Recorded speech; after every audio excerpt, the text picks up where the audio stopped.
I'm Gordon Smith. I'm the Chief Executive Officer of the United States Tennis Association. So I've been very fortunate. I've had really 3 chapters in my tennis life. I grew up in a little town that many people in the Southern Association know, Rome, Georgia. It's a great tennis mecca now. When I was small, there were a handful of tennis courts, no tennis pro, and I fell in love with tennis by watching some old guys play on Sunday, reading World Tennis, watching what little television there was, what tennis there was on television at the time. And I had a dream, and I wouldn't even tell anybody the dream.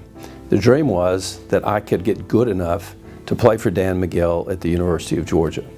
And lo and behold, after hitting 100,000 balls on my garage door and working very hard, my dream came true. And it was one of those times where the dream, reality is actually better than the dream.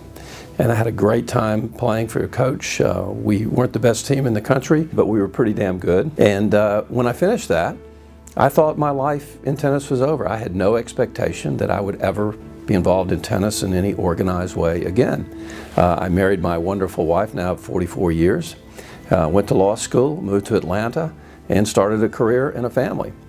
Well, fast forward 15 years, and I was lucky enough to meet a fellow named Jack Mills. And Jack was then on the board of the USTA, and he said to me, "Gordon, you ought to get back involved in tennis. I'm going to call John Callan, and I'm going to tell him that he ought to get you into some volunteer job." Well, little did I know that the truth is they needed a free lawyer, and I was it. And I was happy to do it, and that started my volunteer career. And over the next 15 years, I was on many committees of the Southern Association, eventually went to the USTA board where I was vice president, and that lasted 16 years until 2007. And you know, my first life in tennis as a junior player in college, if that's all I'd ever been involved in tennis, it would have been enough.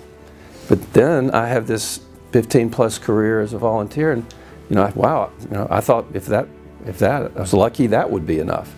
Then I was fortunate enough to have people suggest to me that I should become the chief executive of the USTA and move from the volunteer side to the staff side. And for some crazy reason, the board actually hired me. And so now I've had a 12-year career as a sports executive, which I never dreamed I would have. And we've had a great time rebuilding the National Tennis Center, building stadiums, building the national campus, and doing a lot of things. And I'll be retiring from that job at the end of this year. Shakespeare said about one of his characters in A Midsummer's Night Dream that they were thrice blessed, and I have been thrice blessed indeed.